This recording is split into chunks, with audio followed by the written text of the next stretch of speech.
The week leading up to Global GO Fest just got absolutely stacked with even more raids. The Road of Legends is coming up, but is it actually worth your time? Let's dive into it today. Hello and welcome everyone, hope that you're good. We are finally back from all the GO Fest shenanigans and we're still talking about GO Fest, but this time global. July the 6th to the 10th brings in a whole plethora of 5-star raids to eke even more money out of your pocket if you want to.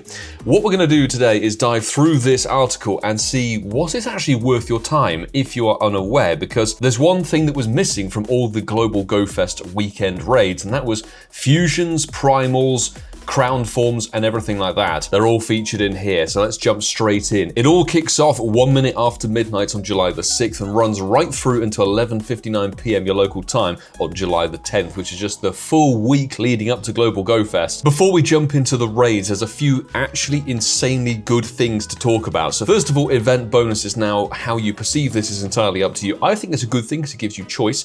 There is no remote raid limit for the entire duration of the week. Usually it's only the Friday, Saturday and Sunday that get this treatment, but July the 6th through to the 12th, no remote raid cap is on there. All trainers level 31 and above are guaranteed to receive XL candy when trading Pokemon, so that's really good. Guaranteed XLs, which is what you need for Pokemon that are featured, hopefully. There's special stickers from spinning stops and opening gifts. There's Premier Balls that will be more effective for catching Pokemon after raids, just like we had in Copenhagen and Chicago and Tokyo and other events, so guaranteed catches pretty much. Power Party charges faster in raids, how you perceive that. I don't personally use Party Play too much unless there's actually something worthwhile in it. However, 2 free battle passes per spinning of gyms and stops per day, which is honestly brilliant. The biggest bit of news though that comes with this celebration is the ability to elite charge TM on adventure effect moves for the Origins. Get ready trainers, available for a limited time celebration, Pokemon Go's 10th anniversary, blah blah blah blah. You can use an elite charge TM to get Spatial Rend or Roar of Time on Origin form Palkia and Dialga, respectively during Road of Legends in Pokemon Go.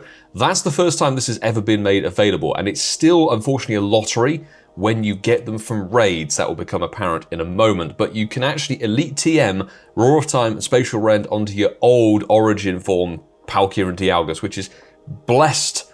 Hashtag blessed. Fantastic. Now we can jump into the raid cycle, and I will say that obviously, as is tradition, each day has a raid hour from 6 to 7 p.m. your local time, which features the different legendaries and things that featured on each day. On the Monday, there is actually going to be a double back-to-back raid hour. Usually it's 6 to 7 p.m. your local time. On the Monday, it's 6 to 8 p.m. your local time. The reason why will become obvious in a moment.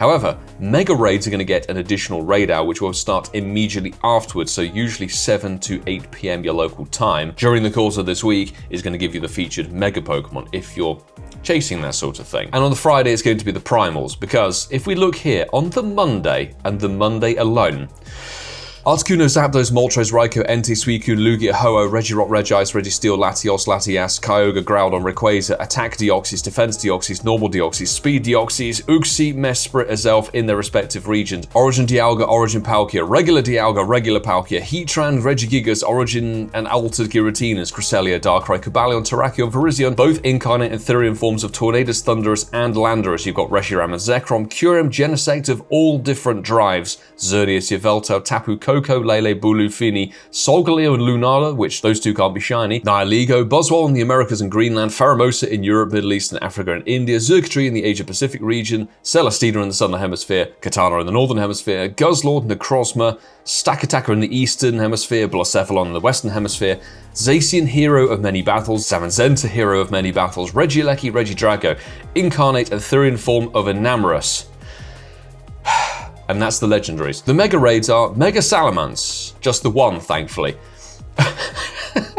Luckily, things do calm down a little bit because on Tuesday, the 7th of July, the 5-star raids will have White Kyurem, Zekrom, and Dawn Wings Necrozma. The mega raids will be Mega Tyranitar. The 8th, which is the Wednesday, is going to have a Black Kyurem, Reshiram, and Duskmane Necrozma, and Mega Gardevoir is the featured mega. July the 9th, which is a Thursday, is the Crowned Sword Zacian and Zamazenta returning. Just those two, with Mega Gengar as the mega Pokemon feature. And finally, July the 10th, the Friday, is the Origin forms of Dialga and Palkia, and the primals. No mega, it's a primal of Kyogre and Groudon. You can get the shiny of them, apart from, I think, Solgaleo and Lunala and the Enamorous versions. It does give you a note here, Nihilego, Necrozma, and Guzzlord do not have region locks because a lot of the Ultra Beasts are regionally locked. Jesus, I'm going to give you a very quick rundown as to what I think is worth your time. Honestly, the Monday is just pure chaos. There is no way on God's green earth you're going to be able to target anything utterly specific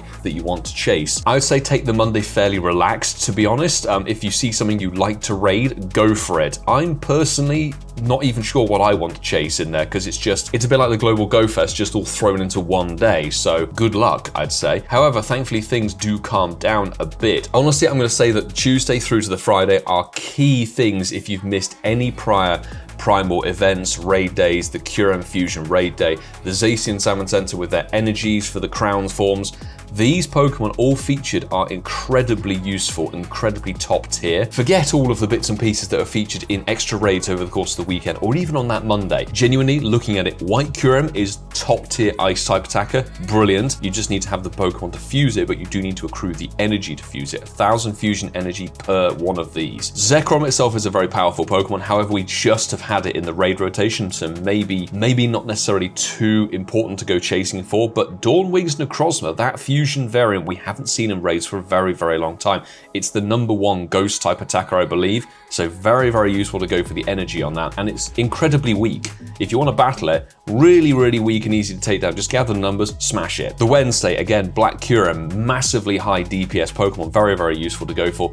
Reshiram, same as Zekrom, we've just had it recently in raids. You can kind of leave it if you want to, unless you particularly want to raid for it, which is entirely fair enough. Duskmane Necrozma used to be the #1 steel type until last year in the GO Fest when Zacian and Salmon Center rocked up to the party. So you can choose whether you want to raid that and get it in your decks. It's still a really, really useful Pokemon, just not as good as what is featured on the Thursday. Genuinely, I think the Thursday, people, is an insanely good time to go raiding. With the lack of a remote raid cap, it shouldn't be too difficult, yes, at your own expenditure, but you can accrue your energy fairly quickly. The Crowned, Zacian, and Salmon Center are two of the most useful Pokemon, high CP, overall damage attackers, and usable in max battles as well. Don't forget that functionality. Get the energy for both these Pokemon, it's incredibly good. Finally, the Friday, such a good time to go chasing the Dialga and Origin Palkia specifically, because obviously on the Monday they're lumped in with everything else, as they are on the weekend too. You don't need energy for them, but it is worth noting the moves of Roar of Time and Spatial Rend are still a lottery when you get them, but they are two incredibly useful Pokemon, two very powerful Pokemon, but the adventure effects is what makes them noteworthy. Again, with the Primals are two incredibly powerful Pokemon. You do need a fair few amount of people to take down the Kyogre just because it's a tanky one, and they all had moveset updates, and Kyogre can now learn Avalanche, for God's sake. Those of us who are in Copenhagen, Chicago, and Tokyo have just had them featured in the raids. There's no other Shadow variant, so honestly, if you need the primal energy for it, go for them. They're two very, very powerful top tier Pokemon. Quickly looking over this, we've mentioned Palkia and Dialga, but Kyurem may know the charge attack Glaciate. Luckily, I think you can just use a regular TM to get Glaciate on it. But as we mentioned, you'll have the chance to use an elite TM to get Spatial Rend and Roar of Time on your Palkias and Dialgas, which is bloody brilliant. There's a whole load of new background chatters, which is really nice to see, and they will be available during the course of the week. Pokemon caught from 5-star raids, primal raids, and mega raids between July the 6th and 12th may also have the special background. I will give you a fair warning if you're a bit of a collector, good luck, because trying to get a background of all of these Pokemon is going to be nigh on impossible. So I haven't actually seen the background from memory. I've heard that it's not the best, but it's entirely up to you guys whether you're going chasing for it. Again, let me know all this stuff in the comments below. What are you chasing? What are you targeting? Are you excited for some of these top tier Pokemon to return in the week leading up to Global GO Fest and the Mega Super Mewtwo raids? Which they give a note of here actually is over the course of the weekend, the Super Mega raids for Mewtwo will have their own special background. If the Mewtwo with the special background is actually Mega Evolved, the Mega Evolution's background will have an additional visual effect, which is rather snazzy. There's a whole load of extra information, which I think we've already talked about, but there's some eggs.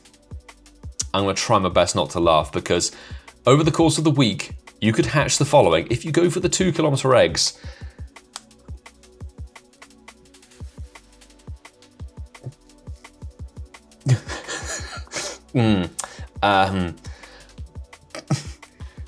give me a minute. Weedle.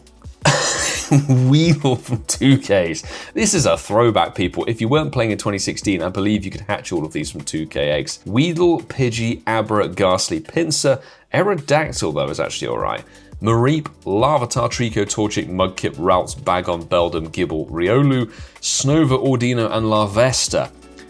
You can either get a Larvesta or a Weedle.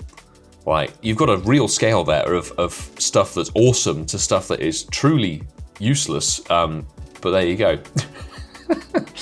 The 5 kilometer eggs thankfully have a smaller pool in them. Good news is I think they're global on this, which is great. So Bulbasaur, Charmander, and Squirtle wearing their Pikachu visors if you didn't get them from the live events and weren't there. Heracross is making a return, Mime Jr., and Larvesta. However, I think the 10Ks look amazing. We've got Tropius in the 10Ks, Axew, Bouffalant, Larvesta, Goomy, which for some reason doesn't have the shiny star on it, but I'm pretty sure it should be shiny eligible. Jangmo-o, Toxel, and finally Frigibax, which will have just had its community day, so that's that. And finally, there is an event Go Pass, which will give you a bunch of other bits and pieces. There's encounters for the free track with Pikachu wearing team hats. You've got candy for the legendary Pokemon caught in raids during the course of the week. Link charges, incubators, incense. A lucky trinket is coming for the free track, which is honestly amazing to hear. And also the bonus of increasing your link charge cap to 2,000 during the course of GO Fest Global, and even more goodies. However, if you want to buy it, as was I believe the case with the previous GO Fest in 2025, if you upgrade to the Deluxe Pass, you will get all of the above and a team leader pose. I don't know if it's going to be linked to your specific team leader. It'd be rather cool if you did. The gold bottle cap confirmed to be returning, people. We pretty much were aware it was coming back, but there you go. It's there in white and purple at rank 100. Let me know what you're thinking of gold bottle capping if you're going to buy it. I don't know what I'm going to gold bottle cap. I've got some really good choices. You will get a special background Mewtwo encounter included in that. Candy XL, double hatch, dust, and candy for the eggs, which is good, I guess, if you're going for those eggs. 5,000 additional XP for completing raids, 3 additional candy for completing 5-star and higher raids, which will include the primals, I'm fairly sure of that, and the super megas. An additional candy XL for the same reason, half egg distance as a bonus, and even more goodies. So there you go. I think that as a road leader, Road of Legends looks really, really sought out. Honestly, really, really well done. It remains to be seen how it works out in the flesh because, of course, that Monday does look chaotic. When I come to it, I'm probably just going to take my chances and see what's available and just go and raid a bit of everything, because why the hell not? You may have a better chance of raiding it on the Monday rather than on the Saturday and Sunday when everything's available plus Super Mega Mewtwo raids. This, they're bringing back all the different fusions, which is going to be brilliant as an all-round encapsulation of 10 years of Pokemon Go. All Kalos tours and Go Fest, as of recent last couple of years, have had some absolute major kind of thing that has been the core element, the core celebration of that event. Last year, it was Crowned Form, Zacian and Zamazenta making their introduction to the game. We've had Black and White Kyurem last year as well as part of the tour. Tour 24 was, you know, the Origin forms making their debut with the adventure effects for the first time ever. And obviously the Go Fest for 2024 was the fusions of Necrozma, Duskmane, and Dawn Wings, which all of these Pokemon are incredibly useful, as we mentioned earlier. So let me know what you're chasing in the comments below. As we look to wrap up, a big thanks as always to the wonderful Patreon squad supporters. And coming off the back of the Go Fest we were at in the last couple of weeks, it was stupendous to meet so many of you out there, put some new names to faces and see some familiar faces across the world. Genuinely, absolute huge appreciation to all that you guys do. That extra support through that platform means we're able to get to the Go Fest under our own steam, which I'm immensely grateful for, and I hope you all enjoyed the content from that. Thank you very much to all of you guys, and every single one of you watched the videos and supported the channel and has arrived maybe as a fresh face or as a face who's been around here for nearly 7 years. I appreciate every single one of you. If you do like what you see here, make sure you hit that subscribe button down below and stick around for plenty more Pokemon Go content. We do have Com Day for Frigibax tomorrow. Cannot wait to go chasing that thing. Bring on the Shundo. And of course, if you want to, you can check out the very best from Go Fest Chicago and Copenhagen here. We had some stupid luck, insane luck over the course of those 2 weekends. So I will say, folks, until the next time, do take care.